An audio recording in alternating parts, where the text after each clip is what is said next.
नमस्कार साथियों, T4 teacher के YouTube चैनल पर आप सभी का हार्दिक स्वागत है। आज के इस वीडियो में हम सामान्य हिंदी जो कि शिक्षक भर्ती परीक्षा 2024, इस वीडियो में हम इसके 15 महत्वपूर्ण प्रश्नों को हल करेंगे और यह इसका वीडियो नंबर 10वां है।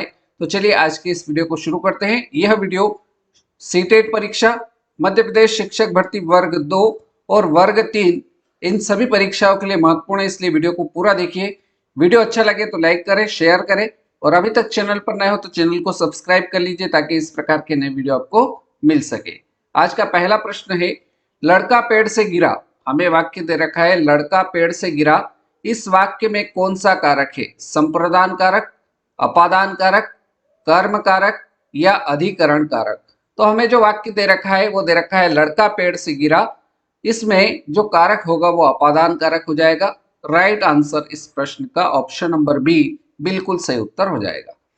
अपादान कारक क्या होता है? तो संज्ञा के जिस रूप से किसी वस्तु के अलग होने का भाव प्रकट होता है उसे अपादान कारक होता है। मतलब कोई वस्तु किसी से अलग हो रही है तो वहां पर जो कारक होता है वो अपादान कारक होता है।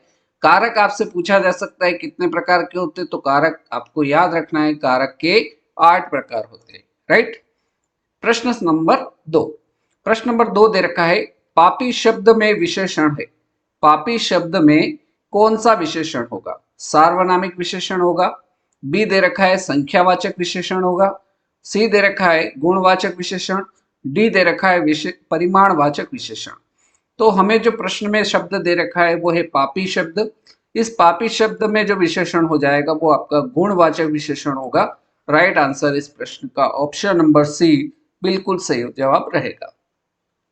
सबसे पहली बात अब आती है यहाँ पर विशेषण कितने प्रकार के होते हैं। तो विशेषण के प्रकार आपको बताना है, 4 प्रकार होते हैं। कौन कौन से?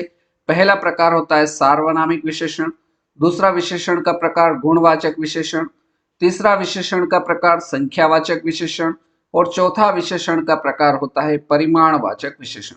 राइट। अब गुणवाचक विशेषण कहाँ होता है? तो जिस शब्द से संज्ञा का गुण, दशा, स्वभाव आदि लक्षित होते हैं उसे गुणवाचक विशेषण कहते हैं। तो इस प्रकार से इसकी ये परिभाषा रहेगी। प्रश्न नंबर 3, प्रश्न नंबर 3 में दे रखा है, नवल सुंदर श्याम शरीर की सजल नीरद सी कल कांति हो, कल कांति थी, इसमें कौन सा अलंकार होगा? तो ये जो पंक्ति दे रखी है इस पंक्ति में हमें अलंकार बताना है। ऑप्शन नंबर ए दे रखा है रूपक अलंकार, बी ऑप्शन दे रखा है उपमा अलंकार, सी दे रखा है श्लेष अलंकार, डी है उत्प्रेक्षा अलंकार। तो नवल सुंदर श्याम शरीर की सजल नीरद सी कल कांति थी, इस पंक्ति में जो अलंकार हो जाएगा वो आपका उपमा अलंकार हो जाएगा। राइट आंसर प्रश्न संख्या 3 का ऑप्शन बी बिल्कुल सही उत्तर रहेगा। उपमा अलंकार की परिभाषा क्या होती है? तो उपमा अलंकार वहां होता है जहां उपमेय के साथ उपमान की तुलना की जाए, वहां पर जो अलंकार होता है वो उपमा अलंकार होता है। तो इस प्रकार से परिभाषा भी आपको याद होना चाहिए। प्रश्न संख्या 4, प्रश्न नंबर 4 है, बीजक किसकी रचना है? हमें बताना है बीजक किसकी रचना है। तुलसीदास जी की है, सूरदास जी की है, जायसी की है या कबीरदास जी की है? तो बीजक जो रचना है वो किसकी रचना है? तो बीजक कबीरदास जी की रचना है। इस चौथे प्रश्न का right answer option number D correct answer हो जाएगा। ठीक, आगे बढ़ा जाए। प्रश्न संख्या 5, प्रश्न नंबर 5 दे रखा है, डॉक्टर नगेंद्र ने किस युग को स्थूल के प्रति सूक्ष्म का विद्रोह कहा है? क्या कह रहा है प्रश्न? डॉक्टर नगेंद्र ने किस युग को स्थूल के प्रति सूक्ष्म का विद्रोह कहा है? भारतेंदु युग को, बी है भक्ति काल को, सी है रीति काल को, डी है छायावाद युग को? तो डॉक्टर नगेंद्र ने छायावाद युग को स्थूल के प्रति सूक्ष्म का विद्रोह कहा है। Right answer option D correct answer रहेगा। चलिए आगे बढ़ते हैं। प्रश्न संख्या 6, प्रश्न नंबर 6 दे रखा है, मेरी तिब्बत यात्रा इसके रचनाकार कौन है? तो मेरी तिब्बत यात्रा इसके रचनाकार option number D Rahul Sankrityayan, option D आपका राइट आंसर हो जाएगा। प्रश्न संख्या 7, प्रश्न नंबर 7 कह रहा है, किसी बात का गूढ़ रहस्य जानने वाला, किसी बात का गूढ़ रहस्य जानने वाला वाक्य के लिए एक शब्द क्या होगा? किसी बात का गूढ़ रहस्य जानने वाला इस वाक्य के लिए एक शब्द बताना है, क्या होगा? सुविज्ञ होगा, मर्मज्ञ होगा, विद्वान होगा या निगूढ़ होगा। तो किसी बात का गूढ़ रहस्य जानने वाला, इसके लिए एक शब्द जो होगा वो मर्मज्ञ होगा। बी ऑप्शन आपका करेक्ट आंसर रहेगा। प्रश्न संख्या 8, प्रश्न नंबर 8 है, हे राम तुम कहाँ हो वाक्य में कौन सा कारक है। हे राम तुम कहाँ हो, ये जो वाक्य दे रखा है इसमें कौन सा कारक होगा। तो इसमें बताना है कि कारक कौन सा होगा। अधिकरण होगा, संबंध कारक होगा, संबोधन कारक होगा या अपादान कारक होगा। तो यहाँ पर जो कारक चिन्ह है इसकी सहायता से हम इसको बता सकते हैं कि इसमें जो कारक होगा वो संबोधन कारक। ऑप्शन सी आपका राइट आंसर रहेगा। प्रश्न संख्या 9, प्रश्न नंबर 9 दे रखा है, बुढ़ापा शब्द में कौन सी संज्ञा है। शब्द हमारे पास है बुढ़ापा और इसमें बताना है कि इसमें कौन सी संज्ञा होगी। भाववाचक होगी, जातिवाचक संज्ञा होगी, व्यक्तिवाचक होगी या इनमें से कोई नहीं। तो बुढ़ापा शब्द में आपकी संज्ञा हो जाएगी भाववाचक संज्ञा। Option number A correct answer रहेगा। अब यहाँ संज्ञा के प्रकार भी देख लेते हैं। संज्ञा 5 प्रकार बताना है।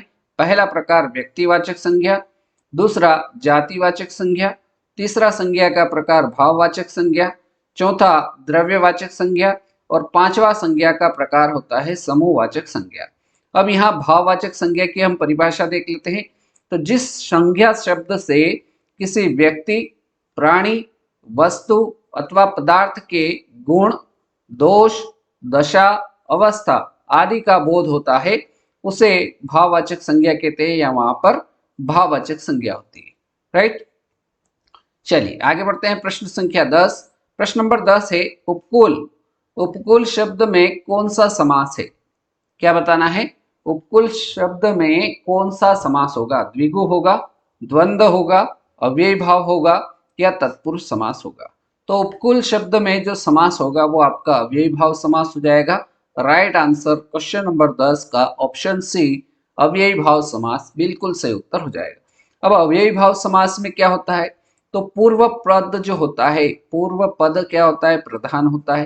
तो आपसे प्रश्न ऐसा डायरेक्ट भी पूछा जा सकता है कि किस समास में पूर्व पद प्रधान होता है। तो आपको बताना है कि अव्ययी भाव समास में पूर्व पद जो होता है वो प्रधान होता है। ठीक है, आगे बढ़ते हैं। प्रश्न संख्या 11, वे शब्द जो धातु या शब्द के अंत में जोड़े जाते हैं। वे शब्द जो धातु या शब्द के अंत में जोड़े जाते हैं उन्हें क्या कहते हैं। तो जो शब्द धातु के अंत में जोड़े जाते हैं उनको क्या कहा जाता है, तो उनको कहा जाता है प्रत्यय। सही उत्तर आपका ऑप्शन डी प्रत्यय इसका राइट आंसर रहेगा। प्रश्न संख्या 12, निम्न में किस शब्द में उपसर्ग का प्रयोग हुआ है। यहाँ पर 4 ऑप्शन है, इनमें से किस शब्द में उपसर्ग का प्रयोग हुआ है। उपसर्ग कहाँ लगते हैं, शब्द के आगे लगते हैं और प्रत्यय जो होते हैं वो शब्द के क्या लगते हैं, पीछे लगते हैं। प्रत्यय शब्द के पीछे लगते हैं, उपसर्ग शब्द के आगे लगते हैं। तो यहाँ पर 4 ऑप्शन दे रखे हैं, इनमें से किस शब्द में उपसर्ग का प्रयोग हुआ है ये पूछा है। हानिकारक, इसमें उपसर्ग का प्रयोग नहीं हुआ है। लिखाई, इसमें उपसर्ग का प्रयोग नहीं हुआ है। उपकार, इसमें उपसर्ग का प्रयोग हुआ है। तो राइट आंसर आपका ऑप्शन सी बिल्कुल सही उत्तर हो जाएगा। आगे बढ़ते हैं। प्रश्न संख्या 13, प्रश्न नंबर 13 दे रखा है, औंधी खोपड़ी मुहावरे का अर्थ क्या है।